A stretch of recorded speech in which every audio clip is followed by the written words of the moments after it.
liebe Freunde und willkommen zu einem neuen Vorstellungsvideo bei Arna Rides. Wie ihr seht, ist Amir heute wieder mit dabei, in vollem Umfang und lebendig. Heute haben wir was ganz Besonderes für euch vorbereitet, nämlich ein wahres Preiswunder. Ich weiß nicht, wie Varun das hier zusammengestellt hat für den Preis. Ich glaube momentan im Angebot für 699 €. Das ist der Varun M27.1, ein All-Terrain-Fahrrad für alle Strecken, also ein Allzweckfahrrad sozusagen. Genau, ein Allzweckfahrrad, das auf der Straße, aber auch im Gelände gefahren werden kann. Diesen werden wir uns heute etwas genauer anschauen, aber bevor es losgeht mit dem echten Test, möchte ich euch ein paar Features von diesem Fahrrad vorstellen. Wir haben hier nicht zu übersehen eine riesen Batterie, 48 Volt, 13 Ampere-Stunden für sehr viel Power. Angeblich ist die Reichweite so bei 100 Kilometern, bei oder? 100 Kilometer circa, genau. Die Ladezeit der Batterie beträgt zwischen 4 und 6 Stunden. Ja, das ist so mehr oder weniger Standard bei diesen Fahrrädern. Wir haben verbaut 27,5 Zoll große Räder mit 1,95 Zoll Inch Breite. Wir haben Scheibenbremsen, leider immer noch mechanisch, aber für den Preis, wen wundert es eigentlich? Ja. Ich glaube, bei dem Gewicht von diesem Fahrrad wird es vollkommen ausreichend sein. Die Pedale sind leider aus Plastik, aber erfüllen ihren Zweck. Da könnt ihr euch etwas Besseres dran montieren. Ich glaube, die meisten Fahrräder, auch die teuren, kommen mit Plastikpedalen. Genau, oder gar keine. Oder gar keine, da müsst ihr euch was kaufen. Ja. Wir haben hier verbaut 7-Gang Shimano Gangschaltung mit 3 Übersetzungen vorne. Natürlich das Herzstück ist der 250 Watt Motor mit 55 Newtonmeter Leistungsstärke. Vorne haben wir eine Gabel, die lässt sich leider nicht verstellen, aber für Stadtfahrten glaube ich vollkommen ausreichend. Das ist so wie gehabt bei Varun, bei den Gabeln. Da kann man leider nichts umstellen. Sattel ist natürlich dabei. Genau, wir haben Licht, was integriert worden ist natürlich, für vorne. Für hinten haben wir hier ein kleines LED-Licht. Das sich separat einschalten lassen lässt. Es ist nicht mit dem Fahrradcomputer verbunden. Verkabelt ist leider nur das Frontlicht vorne. Aber gut, es kommt auch noch ein Reflektor mit dem Lieferumfang. Und natürlich haben wir hier auch ein smartes Display. Ihr habt 3 Unterstützungsstufen im Standard ausgeliefert, aber über ein verstecktes Menü lassen sich noch 2 Unterstützungsstufen freischalten und es lässt sich die Geschwindigkeitsblockade von 25 Kilometern, falls ihr so drauf seid, auch aushebeln, wenn ihr das wollt. Über das Display lässt sich übrigens auch euer Handy laden. Hier hinten habt ihr einen USB-A-Port, an dem ihr euer Ladekabel anschließen könnt, um euer Handy zu laden. Und was auch noch interessant ist, es gibt auch eine App. Ihr könnt die App über Bluetooth mit dem Fahrradcomputer verbinden, um noch mehr Statistiken und Einstellungen zu sehen. Das werde ich euch dann in der Einblendung zeigen, wie das da genau funktioniert. Und dann später im Video werdet ihr die App dann im Detail sehen. Was sagst du, Bruder?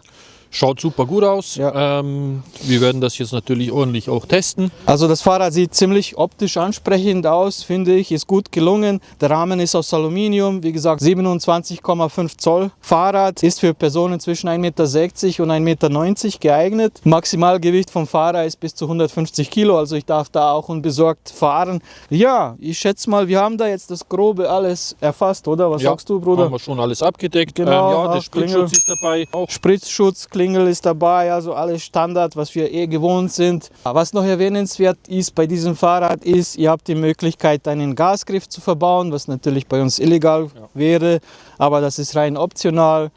Ausgeliefert wird das Fahrrad mit Standardgriffen ohne Gasgriff, aber im Lieferumfang habt ihr dann eben auch eine Gasgriffmöglichkeit.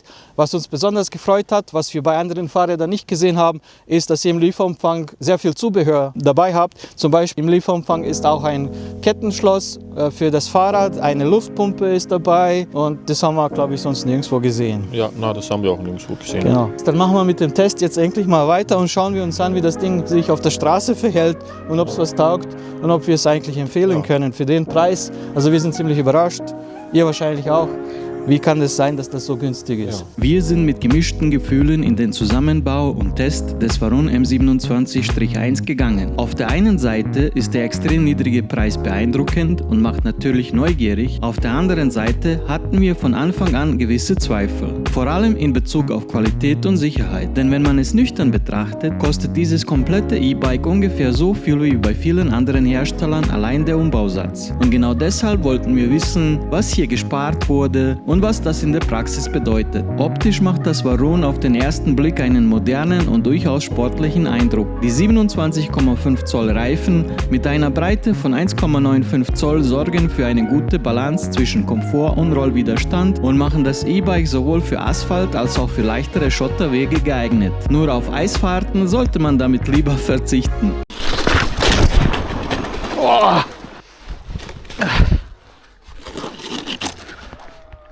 Sehr rutschig.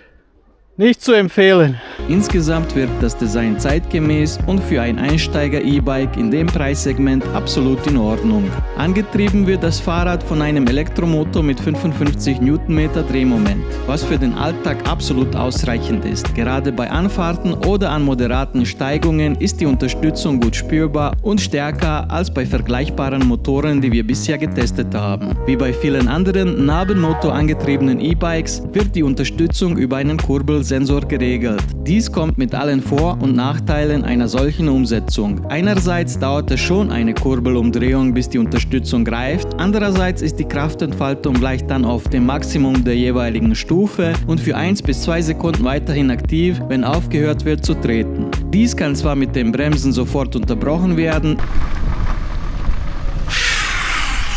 ist aber für meinen Geschmack etwas unpräzise. Die Unterstützung endet bei den gesetzlichen 25 km pro Stunde wie vorgeschrieben.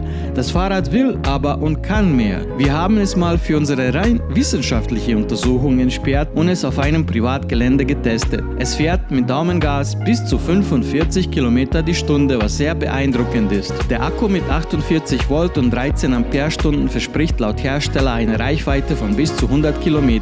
Das ist ein theoretischer Idealwert, der stark vom Fahrstil, der gewählten Unterstützungsstufe, dem Gelände und dem Fahrergewicht abhängt. Im normalen Alltag sollte dies fürs Pendeln in die Arbeit oder längere Ausfahrten mehr als ausreichend sein. In unserem Test war der Akku nicht leer zu bekommen, obwohl wir das Fahrrad durch und durch den Kakao gezogen haben.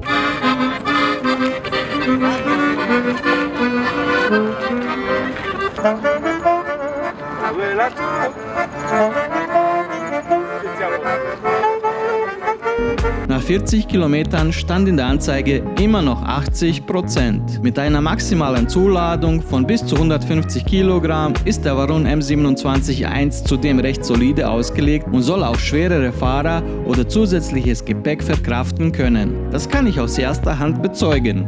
Angeboten wird es in 2 Varianten, einer Basic- und einer Smart-Version. In der Smart-Ausführung bekommt man zusätzlich einen Bluetooth-fähigen Fahrradcomputer, der über eine App gesteuert wird. Die App ist bewusst einfach gehalten und bietet bewusst nur die wichtigsten Kernfunktionen, wie das Anpassen der Unterstützungsstufen sowie eine Geschwindigkeitsanzeige. Zusätzlich gibt es kleine Spielereien wie ein Leaderboard, in dem alle Fahrer nach gefahrenen Kilometern gereiht werden. Praktisch ist auch der integrierte USB-Port, mit dem sich dein Handy direkt über die Fahrradbatterie laden lässt. So, eines der Vorteile von diesem Fahrrad ist, dass man hier direkt über den Fahrradcomputer sein Handy laden kann. Das werde ich da mal jetzt machen. Das ist keine Selbstverständlichkeit. Das Kabel richtig drehen und dann kann man hier direkt den Strom abzapfen und das Handy laden. Das geht auch direkt los. Man sieht auch direkt hier am Display, wenn man hier raufschaut. Ich habe jetzt noch die Schutzfolie noch nicht abgezogen, deswegen ist es ein bisschen verwischt.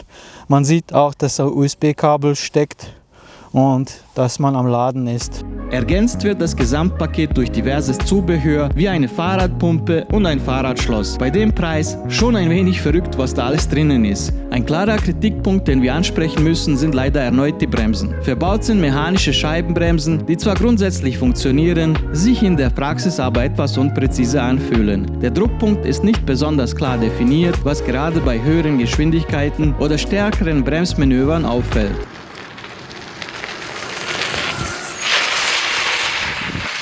Hinzu kommt, dass die Bremsscheiben sehr schwer sind und den Eindruck machen, aus einfachem Stahl gefertigt zu sein. Bei unserem Bike war die vordere Scheibenbremse bereits im Auslieferungszustand leicht verbogen und musste direkt getauscht werden.